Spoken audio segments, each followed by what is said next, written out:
You can't beat the classics.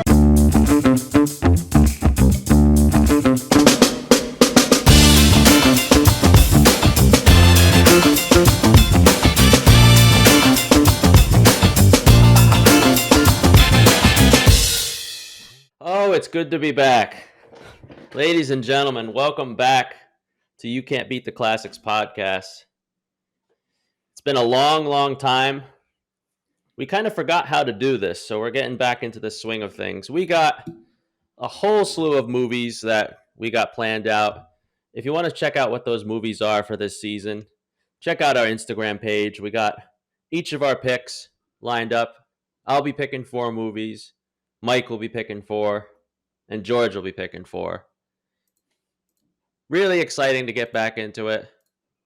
I'm John, and I'd like to welcome back Mike and George. What's going on? How's it going, guys? Back The last time, in action. the last time we did this was July last year. It's been a crazy year. It has been a crazy year. The last one we did was Mission Impossible, and then we took a long break, each kind of doing our own thing. And he said, you know what? We kind of missed this. Yeah, had to come back. Yeah. So I figured since we were coming back, we had to get back on the Liam Neeson train because that seemed to be a more popular, as far as view-wise of our episodes. Like the Taken one, The Gray did pretty well. So for one of my picks, I said, you know what? Let's get back on that train. Let's see if it does just as well.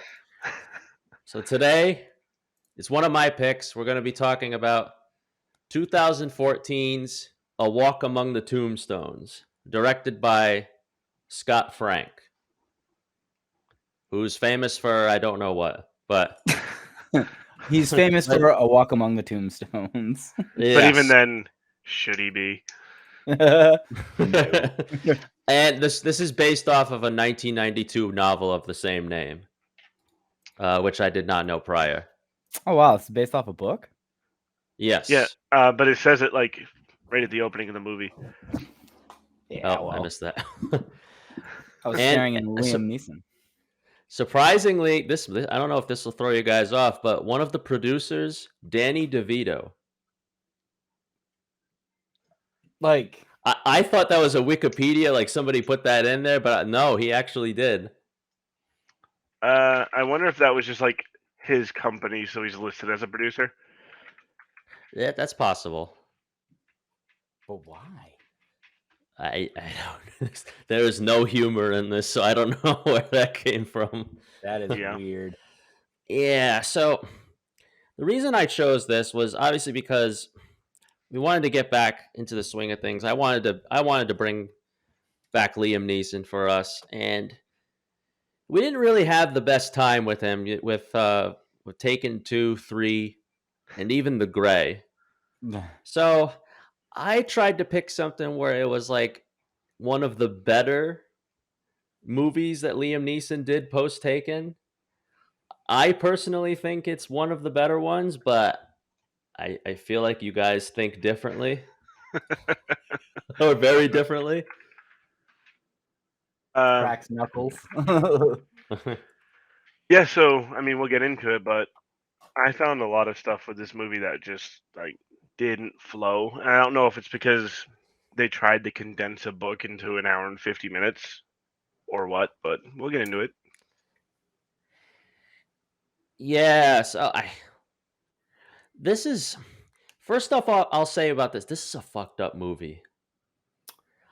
I was surprised by it. I'm like, Jesus God Almighty, this is some disturbing stuff in here. Yeah, it's weird material, right? Because like you're not supposed to care because they're drug dealers. Like the victims are drug dealers, wives, daughters, sisters, stuff like that. So you're not supposed to care about those scumbag people, but somewhere in like the 45-minute mark, you're just like starting to get attached to the drug dealers, victims, and it's like, oh, yeah. It was weird. Halfway through the movie, I checked myself and messaged you guys and was like, I don't like this. I will say, I'm gonna piggyback on that. Like the very first scene is a gunfight that starts off in like a bar, right? It's the very first scene, and then the very second scene after that ends is literally a rape. Yeah, they hit the ground running. There's that's quite the intro.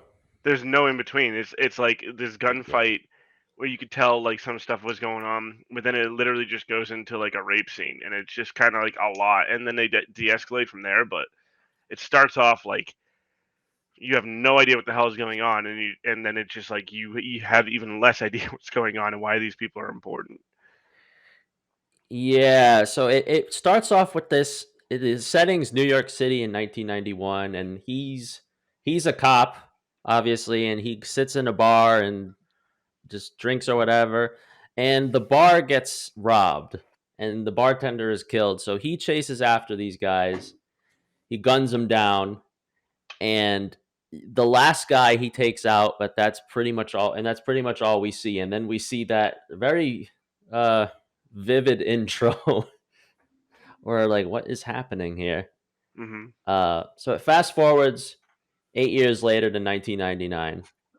So Liam Neeson plays a character called Matthew Scudder, something like that. I think it's Scudder, yeah. Scudder. So he arranges to meet Kenny Cristo, played by Dan Stevens, who's obviously a drug dealer, and his wife was apparently kidnapped.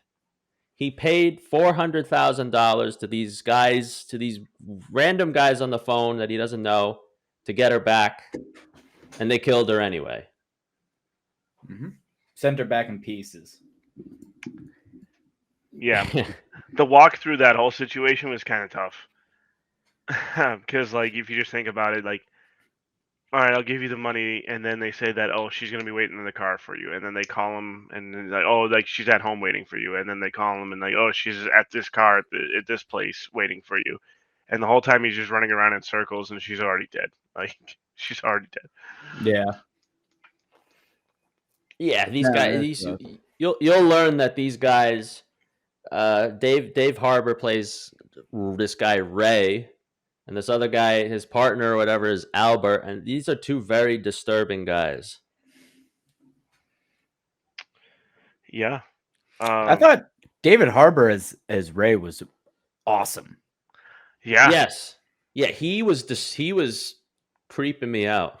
Yeah, it was weird how like hold on.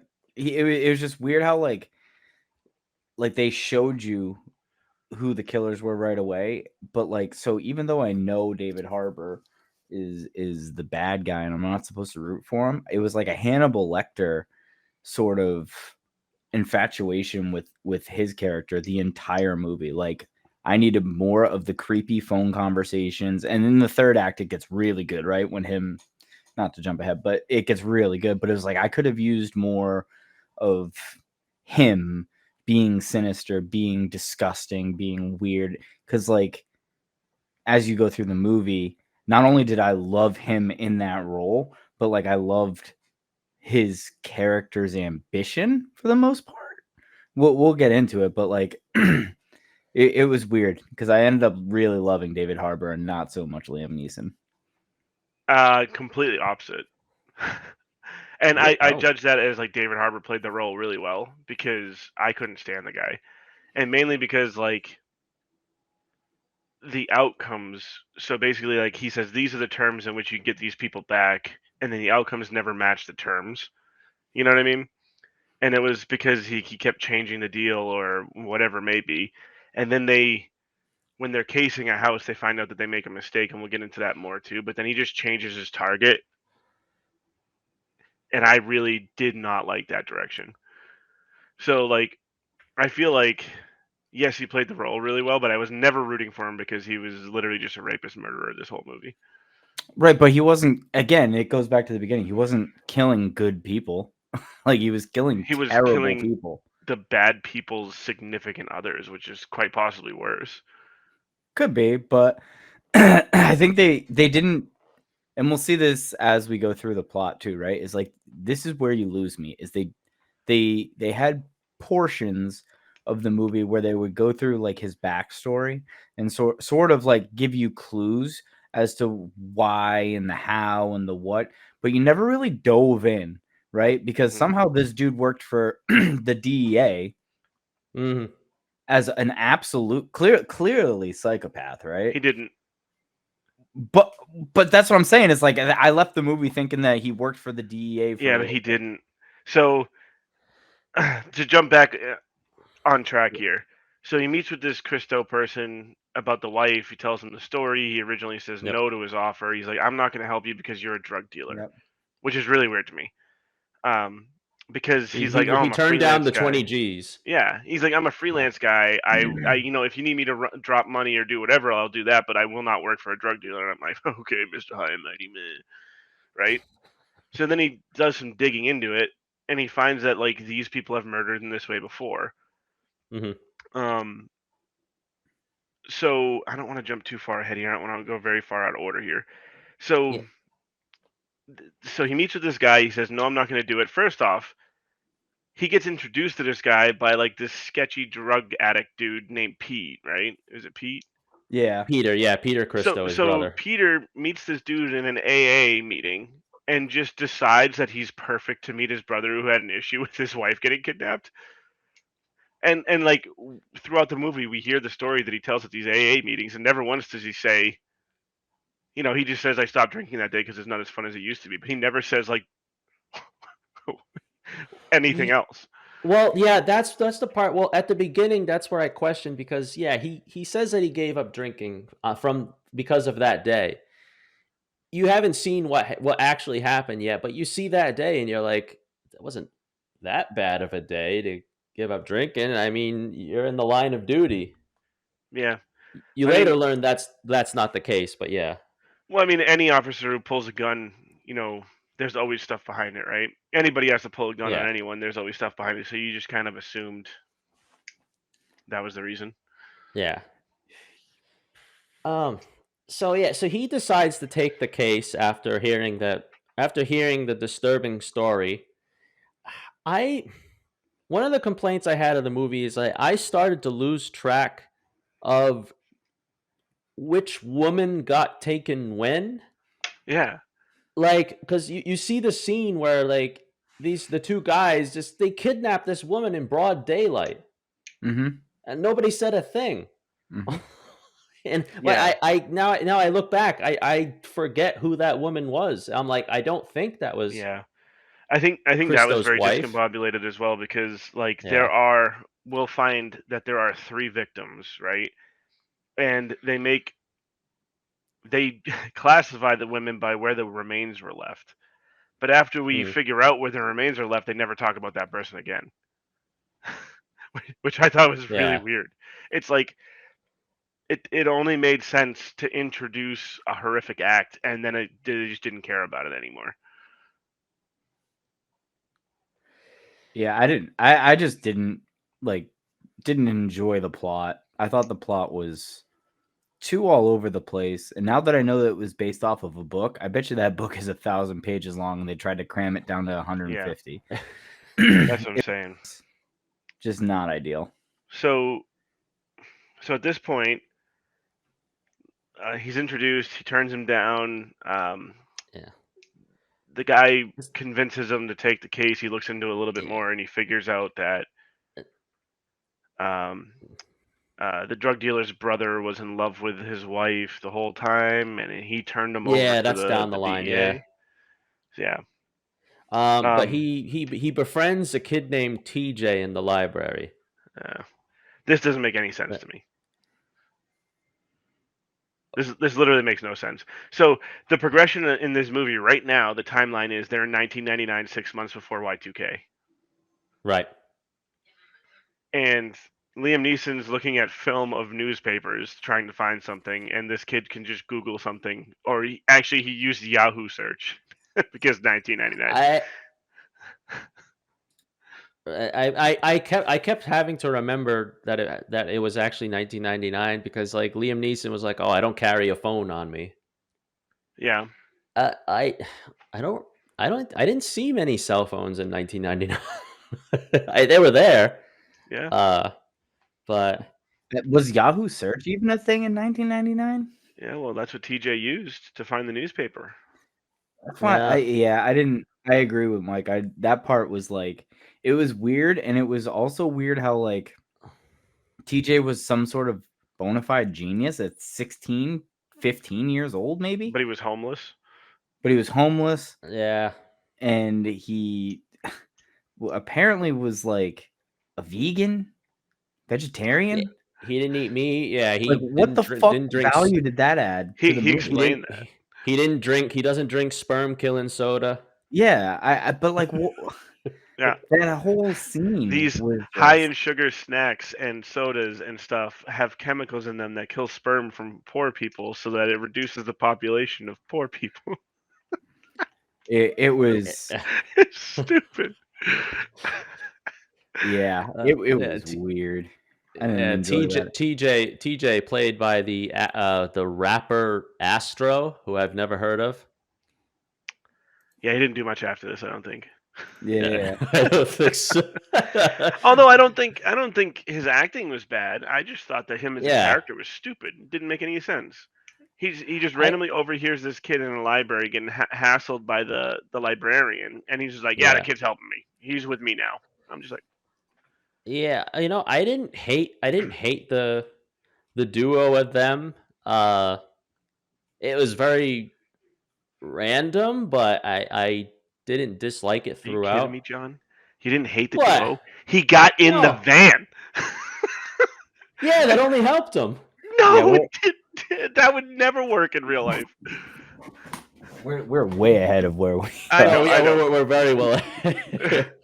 All right, yeah, well, we'll get there, but yeah, so these two pair up.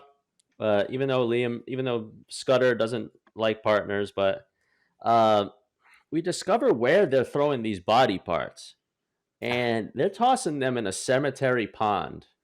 Yeah. Yuck. That was And only Layla, right? yes, Because and the other one was in the trunk of the abandoned car, and then the other one was at a mini mart. So he's trying to find out about the other ones before he finds out about the most recent one. Yeah. And the groundskeeper there is reluctant to help. Johan? Who's this name? Jonas? Yeah. Jonas. Yeah, Jonas. Yeah, Jonas. Played by, I'm not even going to try to pronounce his name. Weird fact. The guy who plays him is the Yaya Ding Dong guy from Eurovision. Wow. I The noticed more that you know, immediately. right? Yaya Ding Dong! It's funny. It's Man Peak. But yeah, the groundskeeper is reluctant to help, but we later learn why he doesn't really want to help. You learn that these creepy guys, they seem to be grabbing girls from the guys who have money, aka the drug dealers, and you obviously smell something here that the groundskeeper is in on it. Because Scudder starts tailing him. He goes into his pigeon coop or whatever at the top of the roof there. Now, before this happens, though, he's interviewing the boyfriend of the first girl that was murdered. And he notices that Jonas walks out of the building across the street from him, from where he lives. So there's immediately a connection there that you find. And it's really important because everyone else, like the other two cases, when you talk to the people, they're describing the abduction as a two-person thing. And this gentleman, the boyfriend of the first girl that was murdered, he describes it as a three-man crew, two people grabbing, one person driving. So you notice that there's a change between the first murder and the most recent murder. Yeah. Did any of you guys So like, but before we get here, right? Like Liam Neeson's accepted the case from Christo. You know, he's going around asking people, "What did you see?" Can we just talk about the sheer brilliance behind the murderers repainting the car every fucking time? Like, this is, I want to note this because later in the movie, the sheer brilliance just somewhere disappears. But like, these guys were unhinged, but they were calculated. They took all the risks and everything, and they understood how to like hide in plain sight.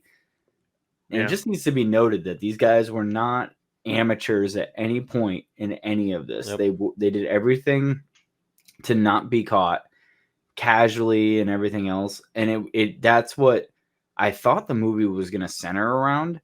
And this like right around here where we're getting to with Jonas or whatever his name is, it starts turning into Taken 6, right? Like it just starts turning into this hodgepodge of now Liam Neeson has one-liners.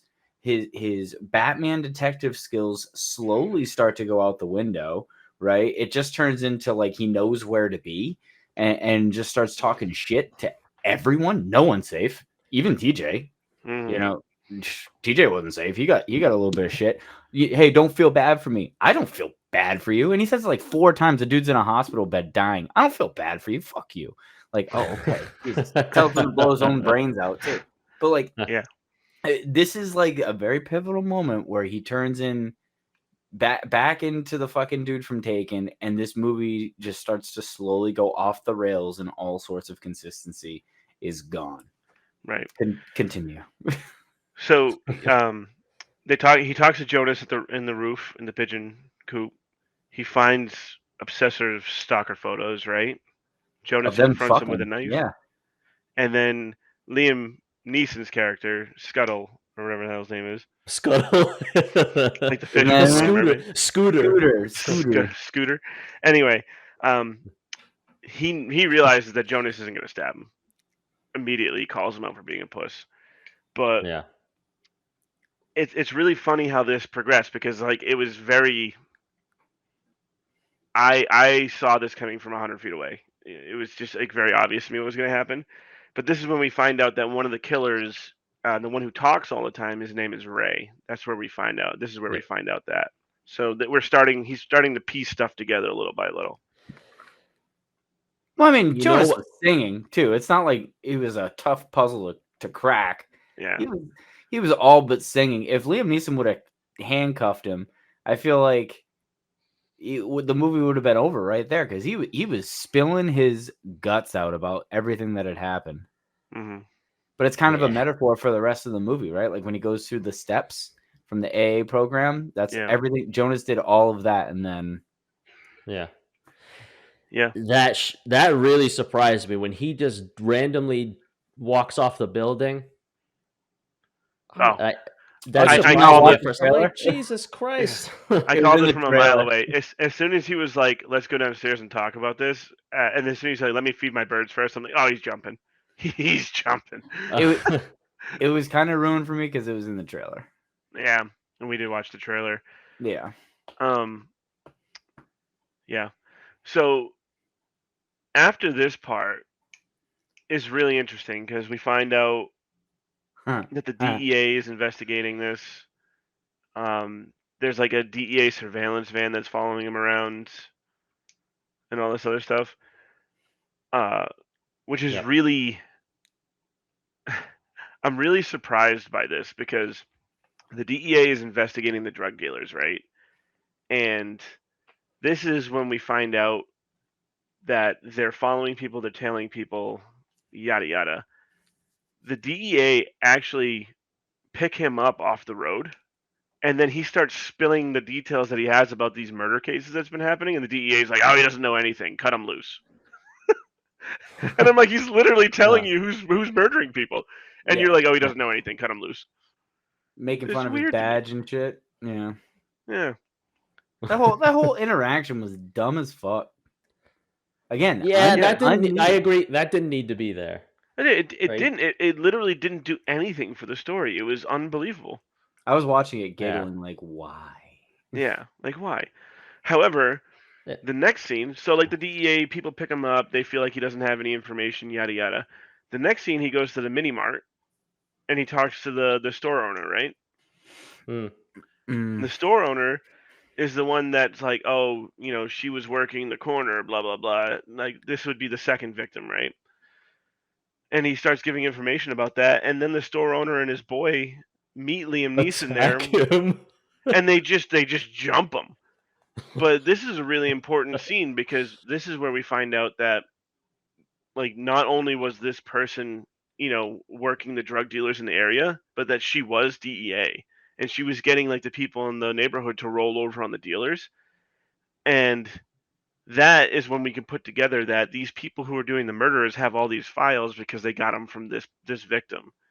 And this Yes. is what I'm saying, like they were, as Georgie said, they were doing things to like bad people. This was a DEA agent who wasn't a bad person who was investigating these people, and she became a target because she had information that they wanted. It's not because she deserved to die or whatever. It's because like it was just convenient for them to kill her and then continue her work in a righteous way. Mm-hmm. So I wasn't rooting for them at all. I was, but not the. The problem is like it was like you weren't getting anything out of just raping and killing. Like you weren't. I mean, they were. They were getting money, they were raping, and they were killing. But like, it would have been better if they were like somehow damaging the drug dealers. But again, Hannibal Lecter. Yeah, so he goes into this building, abandoned building. He gets attacked, and then we learn more about the motivation behind these two guys. TJ gets hold of a gun and does not know how to use it.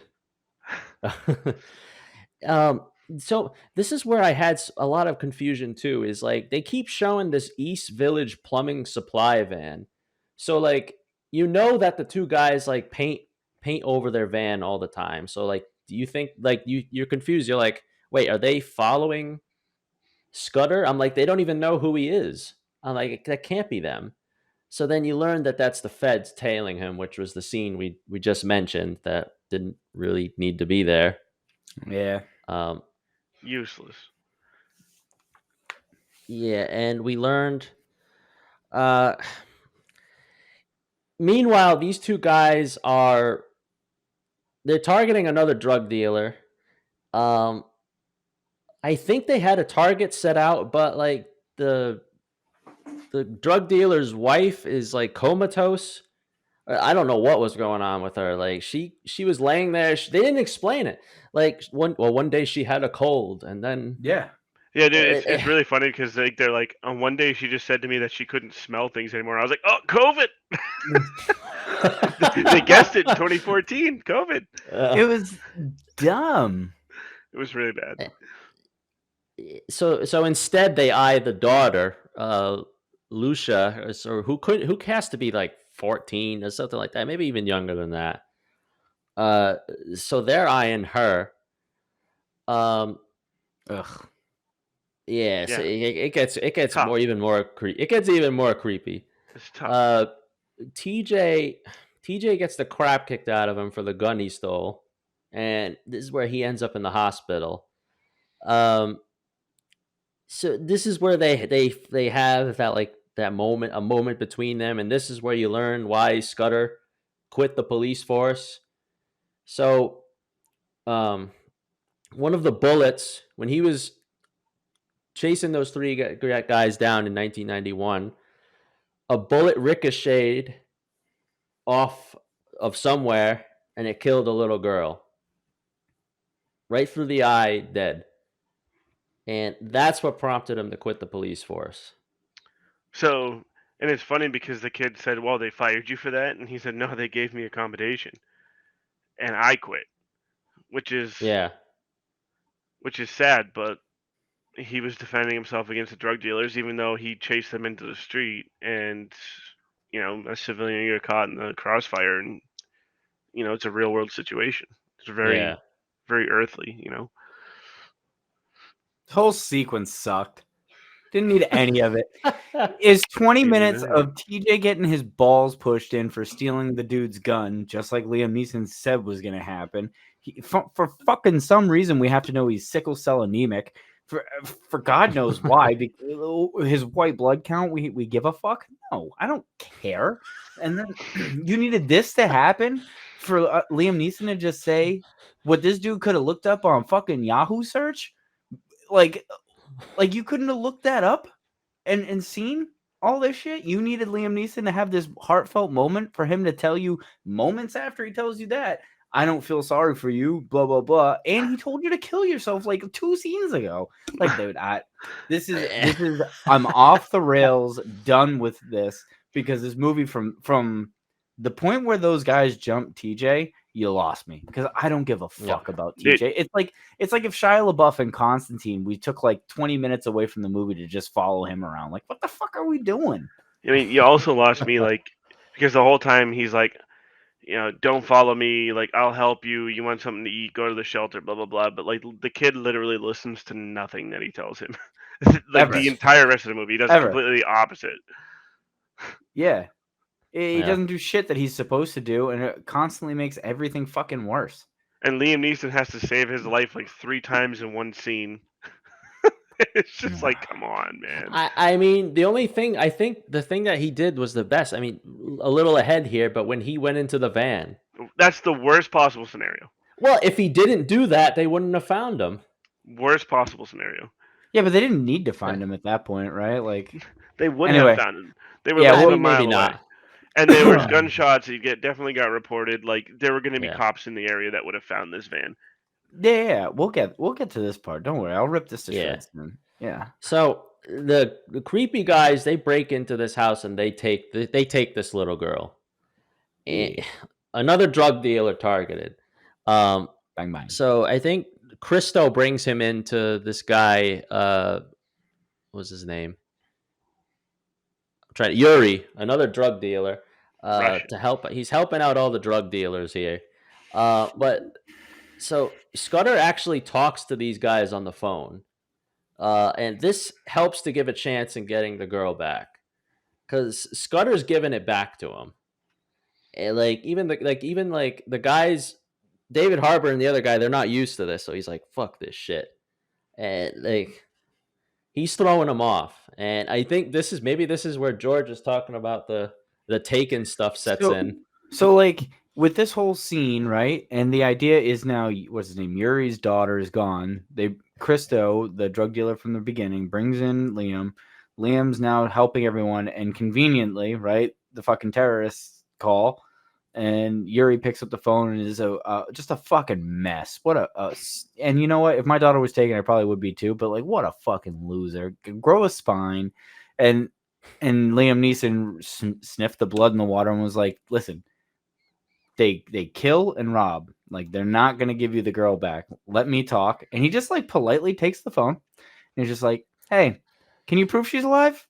Go fuck yourself." And like, might as well have just hung up the phone on him. It was like the best third party negotiation ever, because he just didn't. He knew the girl was dead. So this part of the movie was like a brilliant back and forth, because Liam Neeson knows the girl's dead. David Harbour, who's the Ray on the other end of the line, also knows the girl is dead. So they're both like, okay, well, how do we keep the girl alive and you get paid? It was just like negotiation 101, and it worked out so well that banter should have been the entire movie. Phone booth starring David Harbour and Liam Neeson. That's what this should have been. But also, but it's directly Taken, if that's the case. It is. This is Taken. This is strictly, and this is when it moves off from some Liam Neeson movie where he's a detective. Now it is full blown Taken. Daughter's missing. I'm gonna go do this. Yeah, and you know what? Katie did not deserve to die in Taken 2. Did not deserve it. We're going back to this. Was that her name? I think that's another. Her real name was Katie Cassidy, but Katie Cassidy. I'm sorry. Okay, she did not deserve to be left behind like she was. I mean, I literally wrote on my notes like can Liam Never Neeson forget. do any other characters? Literally, this movie came out right after fucking Taken. This is literally Taken. They just said, "Hey man, This was after. You want a quick paycheck?" This is after Taken 3. Yeah, this is after Taken ended. Yeah. Yep. So I also wrote in here that he looks terrible in a goatee. Yeah. Oh, his 1991 goatee. His goatee was goofy. Yeah, well, how terrible was that? Like, did you guys not see Liam Neeson in Batman Begins? Just give him that fucking getup. Not this. I know. He looks like he should have been the villain in this movie with that fucking goatee. Yeah. So Scudder is outsmarting the creepy guys, and this is where it gets Taken-esque. And he's arranging to meet to get the girl back, and nobody ever got this far before. So I think the fact that he did, he didn't really have to be doing this. The killer's MO, just to remind everyone, if you haven't seen it, like the killer's MO was, we steal the girl, the woman, whatever female, we have our fun with them, right? And then we kill them. And then while we're packaging them up to give them back to the sender, so to speak, we basically hold you ransom. And once we're paid, we send your remains to whoever. Liam Neeson knew this and broke the chain. And like John said, now instead of just, we're going to give you money and hope you return the girl, Liam set it up where they're going to have a meet. They're going to meet somewhere. I don't think they had determined it right away. It took a few phone calls, a few back and forths. They're going to meet. They're going to exchange cash for Chica. Liam Neeson confirmed that she was alive. You know, they had been doing this thing where, like, I'll send body parts to you so that you know I have them. And he's like, no. And did this nice little cool test with the dog names. Yep. It was good. And that's where we are now. Now we're prepping for the big standoff, the third act, if you will. Yeah, we're preparing for the shit to go down in the cemetery, who the two guys are very familiar with. He's like, oh yeah, I think I know that place. Yeah, the cemetery where they dumped Layla. So this is when Ray also starts trying to break Scudder, and he's trying to like get him to like show emotion or break at all, because he keeps saying like she was so scared and all that stuff when he's talking about Layla. Just fucking hangs up. Yeah, and he just hangs up on him. So he's like, I don't have time for your shit. Like, I don't care about these people. Oh yeah, we're gonna meet at the Tombstone in the graveyard. Yeah. Mm-hmm. Oh, okay, bye. It just hangs up. Like, oh, sorry. You keep talking, brother. Yeah. Boom. The best line in that entire thing was when those of you who weren't in the 90s, you don't know what a payphone is. But when your payphone was running out of money, it would tell both you and the person you're calling that you need to deposit 25 more cents. You're running out of quarters? You're running out of quarters. You run out of quarters? Call me back. The most 1990 thing to say. I thought that was like a good subtlety to remember. That was one of those lines where it brought you back to the time, because you kind of forget the time period. Yeah. Throughout, but that was one of the things that brings you back. This movie, I think this movie would have been really cool miniseries. I think it would have been a good, like a True Detective thing. Yeah, like a 4 or 5 part miniseries. I think this would have done a lot better, because I feel like there's some necessary things that you need to know to like feel for some of the characters. But the way that it was done in this movie, like we're in the third act now. We're about to go to the big climax, right? Where Liam Neeson, Ray, they're gonna meet. And then you're going to have the big brains in the room, whatever. And the whole time I'm like, could really, if it, like at this point I was like, Liam Neeson's probably going to die, right? Like, is Ray going to die? I kind of want Ray to live, because I don't know. I never once rooted for Ray. I just want to make that known to everyone. I mean, don't get me wrong, disgusting humans, but it was, like I said, it was like the Hannibal Lecter effect. Hannibal Lecter wasn't a good dude. He was just a great. He played the role very well. Yeah. So I'll say too, like throughout this movie, we are doing like a pretty good review on like the story, but for no reason at all, there's like all these little things thrown in throughout the entire movie that are just never explained and never followed up on again, and we're just like omitting them because they mean nothing. So, Yeah. Dude, so I didn't anyone who's know. watching, it's a 2-hour movie that we're gonna condense down to like maybe less than an hour. But like, there are so many things that are just like on the screen and then never talked about again, The never brought up director. again.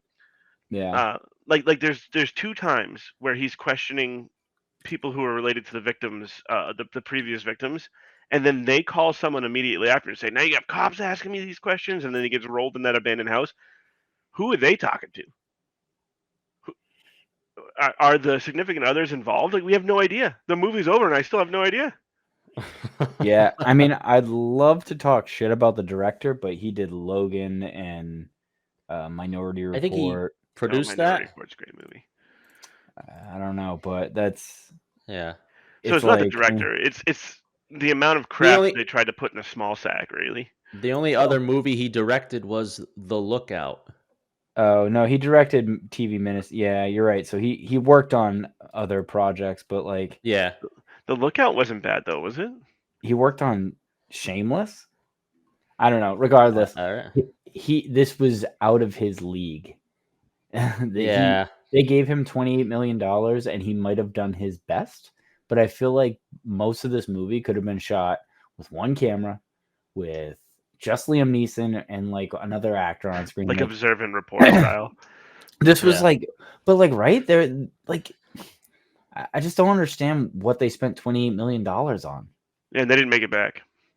They did. Yeah, barely. Yeah, they did all right. They But like did. anyway, Box office did 62 million. Yeah. yeah, this movie speaks for itself, I guess. Yeah. Yeah. So this deal's going down in the cemetery. So they get the money, even though a lot of it is counterfeit.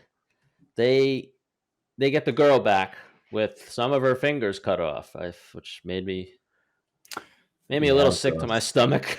Yeah, so that was Uh, tough too because the whole time Liam Neeson is like persuading them to show proof of life, right? So he essentially saved her life. They had already started cutting her up before they even called the family. yeah. So like the intent was just to kill this girl, it doesn't matter what. So like this whole Mm. thing is exactly why I didn't root for them the entire time because like literally they were already cutting her up before they even asked for a ransom, which is disgusting to me. It's a Yeah. 14-year-old girl. It was. Yeah. I will say, watching it, there was a few times. I even texted you guys. I was like, "Man, this is tough to watch." It's tough to watch. And it's not Yeah. because it's good or the movie flows or anything, just like the situations are really troublesome. Yeah, Yeah. that shit's Yeah. real too. Like people do that shit.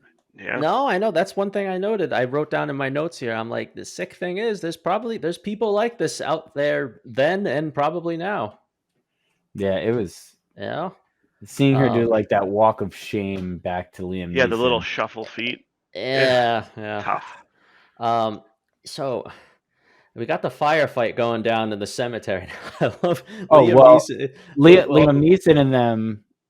They gave counterfeit money. It wasn't. Yeah. Wasn't real money. I don't know what step it was on for the AA stuff, but it was like step 5, such and such.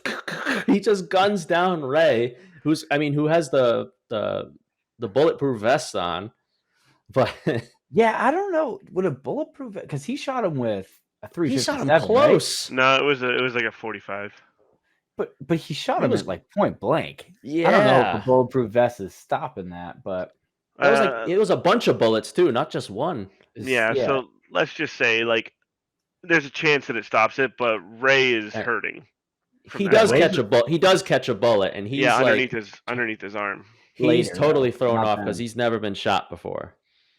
No, Right, he was but good also at at that this point. time, Pete was in the army. We found out, and he was providing sniper cover or like rifled cover from a distance Yeah. for Liam Neeson. And Uh, Pete, unfortunately, does not make it. And Pete is donezo. Yeah, Pete. Uh, So, hold on. We need Pete to missed talk all of his shots, by the way. we need to talk about this. Just bear with me for 1 second. Pete was in the military. Pete, his brother, right? What was his brother's name? What's Kenny. the other? Pete, Kenny, and Yuri are discussing how they're going to the graveyard. Hold on, I'm gonna take my glasses off. They're gonna go to the graveyard, and I wrote this down, but I could do it from memory. They go to the graveyard. Do you have a rifle? Yes. Why? Who's a good shot? Pete. But Pete's nearsighted and can't. No, the other, No. the other guy was nearsighted. One of the guards for guard Yuri. was nearsighted, so he's not a then good shot at night. Then they decide, okay, give it to Pete, the guy, the recovering alcoholic, the guy who's high on heroin currently. Also, when it cuts to Pete looking down the scope of the sniper rifle, and it's like, they do the first person view of it. It's 100% blurry. The dude is going through severe withdrawals from whatever he's on.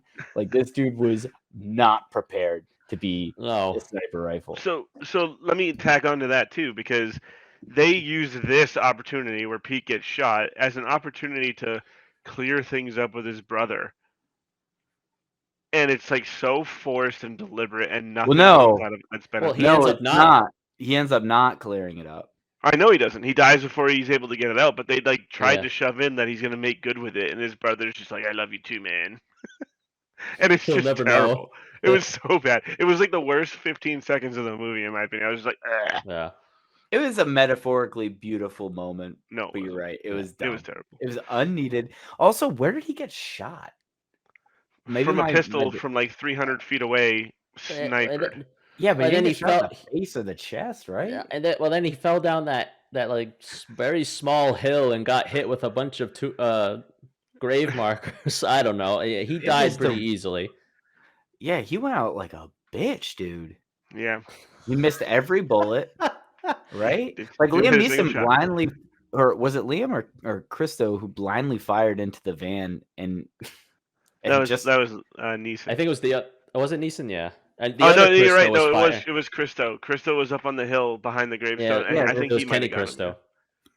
He just unloaded into the van, caught David Harbour a little bit, but like the driver just got away.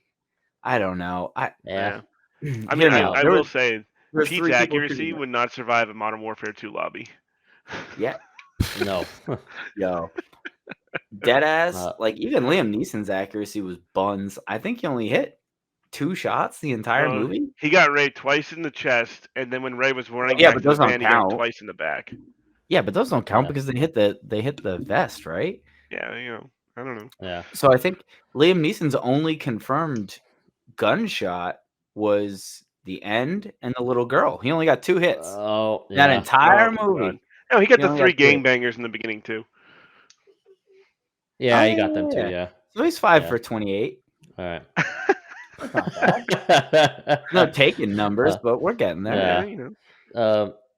So TJ snuck in the back of these sickos' van. And that's how they find him. They're only like a block away or something crazy like that, like less than a minute away, or even a few minutes away. David Harbour's not doing so well after being shot, and this is where his partner Albert starts seeing him as a liability. This is my favorite turning point in the movie, by the way, because David Harbour's sitting at the table and he's like, never been shot before. Get the first aid kit in the bathroom, and then his partner goes to the bathroom and just takes a piss. Yeah. It's like no urgency. You got to think. I think this part of the movie shows that I think Albert was the sicker one of the two. They're both sick. But Albert he kills Ray by choking him out, and then the next thing he does is he sits down and he eats cornflakes. Yeah, and they ask him like, "What were you gonna do?" "Oh, I was gonna cut him up. Oh, they'll chop him up." This guy is sick. And then head out. But TJ being in the back of the van, he's out in the rain, and he gives him the address. And so Liam and Kenny Christo find them, and they tie him up to the radiator. That Liam Neeson's like, he's telling Dan Stevens' character is like, if you could turn him in, or you could do this, but I'm leaving out of the way. Nice doing business with you. He knows it's not over. Yeah, so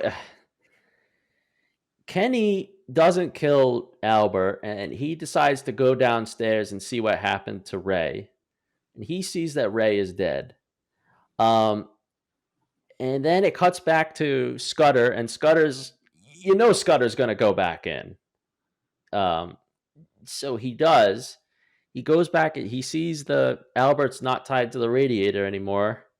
He goes downstairs, and oh my God, they killed Kenny. Dude, you this part bastard. was so weird because go ahead. Sorry. Well, yeah, he goes downstairs. He sees they killed Kenny. He slipped on the obvious body that was lying on the stairs. It wasn't like poorly lit. Like Kenny was dead right there, and he still slipped. He's like up on a banana peel. Nice step, asshole. Like, I saw this on your face. as soon as he said he gave him the choice and he left him alive on the radiator. I was like, oh, Kenny's dying here. Like, this never ends well. I just don't understand. Like, I know it's supposed to be metaphorical. Like, oh, he had the choice and he was still greedy in the very end and it cost him his own life. But it's like, what were you gonna do? Were you gonna cut him up into pieces? Would that make you feel better? Like, what were you gonna do? I would have loved to known like what he wanted to do. Because Kenny wasn't that big either. Kenny was like maybe a $150, 5'8", maybe? Yeah. Like, what are you gonna do to this 6'4" psychopath? Also, did you not hear him kicking the fucking drawer? Like, put a bullet in his leg. Yeah. You can do whatever you want after. Yeah, he literally could have just killed him and then went and searched the house. Yeah. That's what I'm saying. I don't know. Stupid.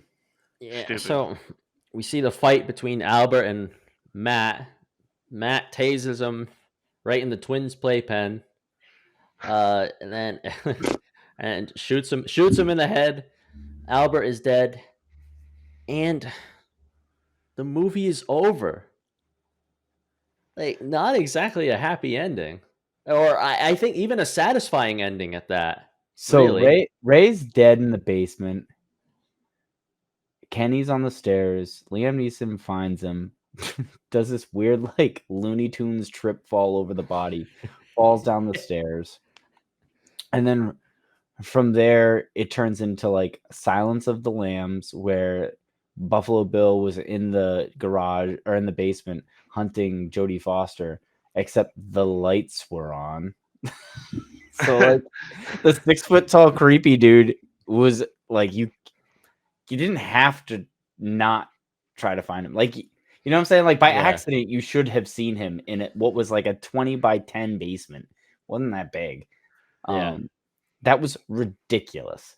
Also, like, so they do like a nice, he gets up behind Liam Neeson, starts trying to choke him like he did with Ray. And Liam Neeson's like popping off rounds behind him. Right next to his ear.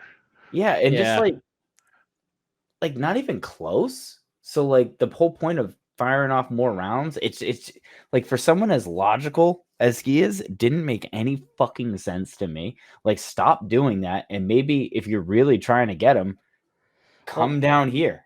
The gun was stopping the wire from hitting his neck.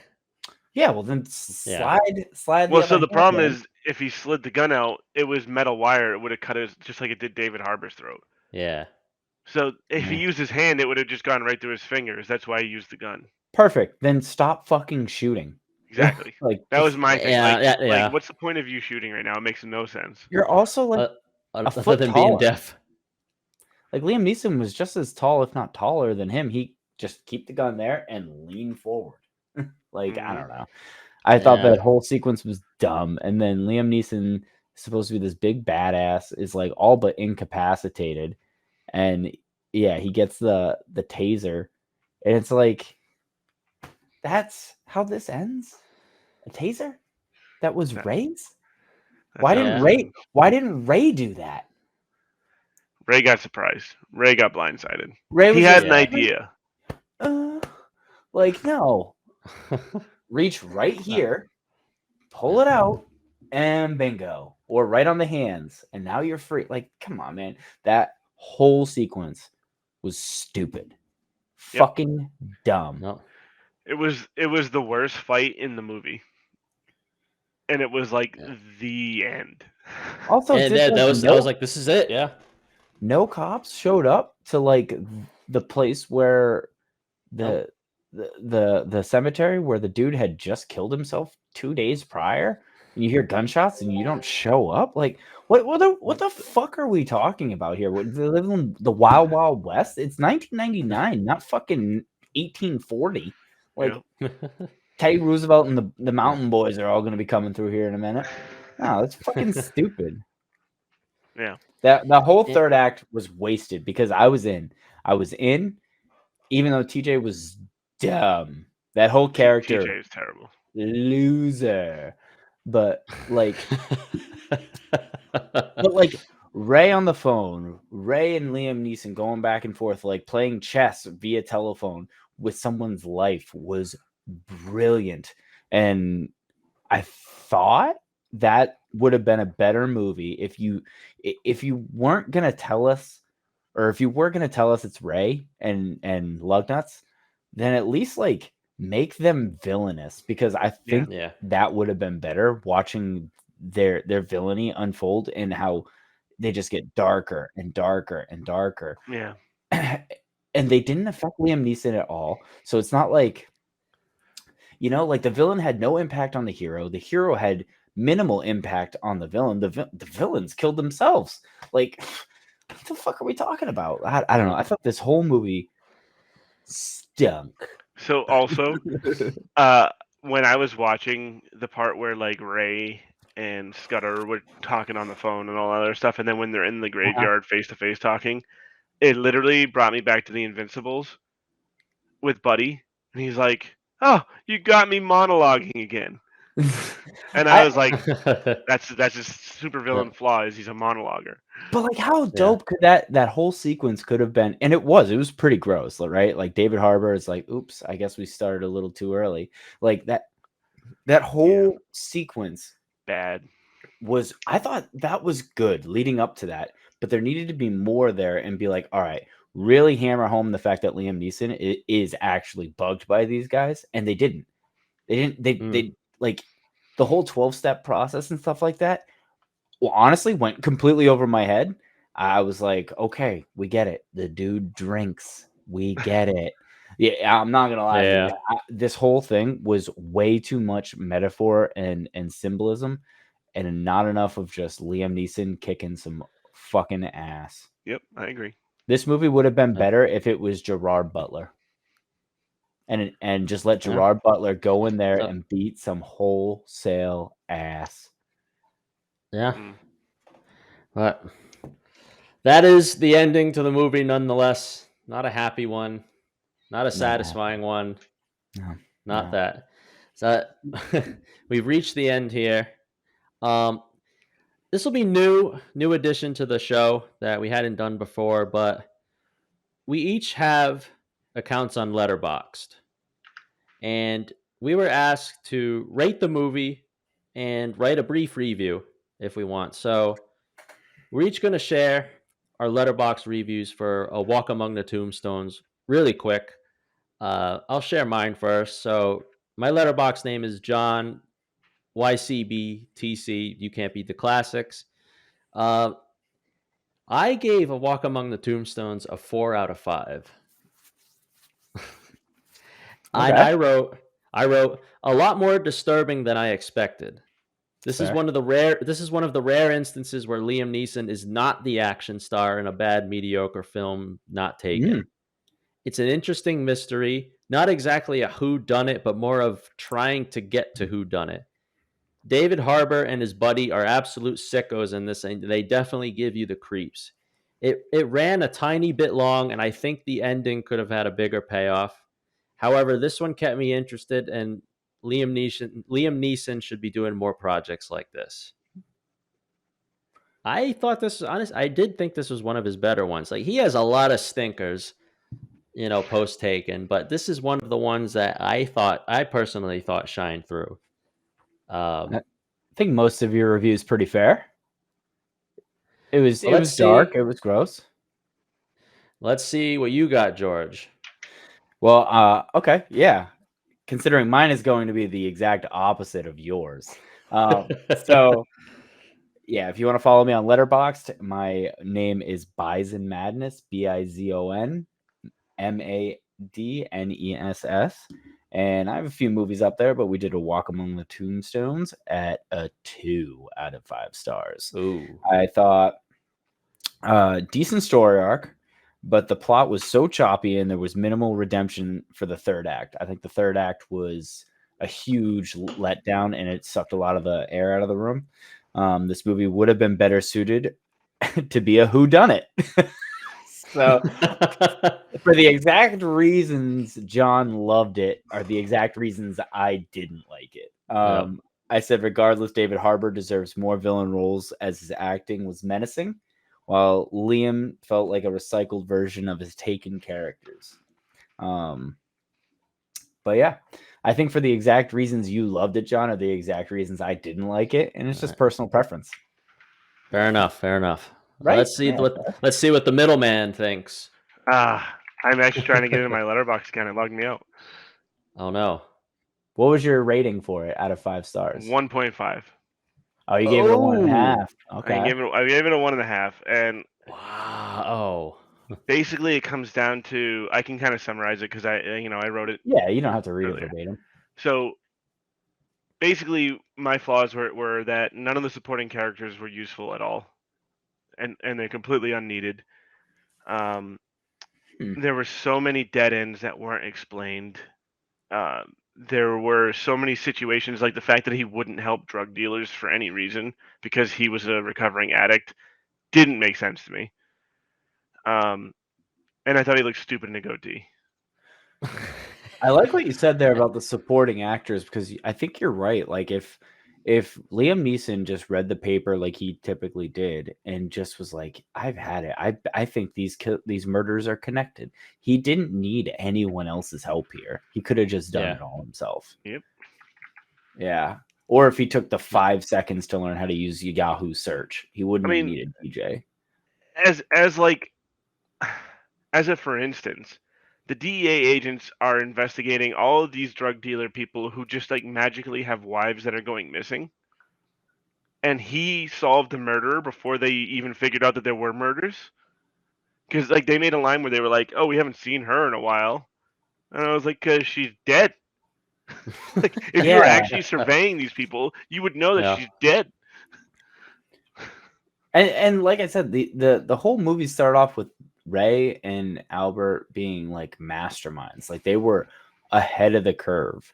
And then as the film just unraveled, they became like sloppy, and it was like the murder by numbers effect with Gosling. Like they were really meticulous and calculated, and then all of a sudden they just like started throwing in the towel and killing bitches. Like I don't know. It just felt like the movie could have been done better as a miniseries. And I think it would have been really good as a miniseries. Even with the format they have, where, like Mike said, you can prop up the characters a little bit better and make them serve a purpose. Here, they had a budget. Yeah. One last note I'll say here before we sign off. The film is largely faithful to the core story of the novel, while cutting several subplots and supporting characters. Yeah. And it showed. It shows. Yeah. If you're watching this movie and I didn't know what to think when I went in, but somewhere deep down in my heart of hearts, I knew it was going to turn into Taken 4, and it did. But if you're going in, it's not a whodunit. It is very much, all the players in the game in the first 5 to 10 minutes. And then you're just kind of along for the ride. And then everyone introduced after that is only going to be there for like a 30-second, like, this person was my something. And then you never see them again. Yeah. For no reason.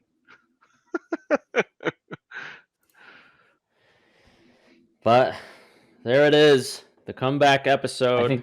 Can we all agree, not a classic? Not a classic. No, not. I wouldn't say a classic, but no, probably. All right, I mean, I'll even say that. If Taken 1 is a classic, this is not a classic.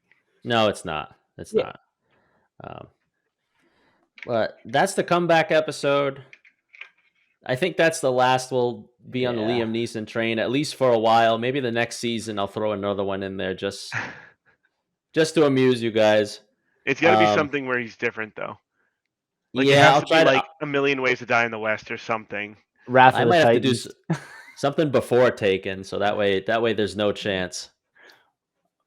Make sure to follow on Instagram. You can't beat the classics, so that you can see what we're doing for a lineup for the season. Exactly. Follow us on Instagram.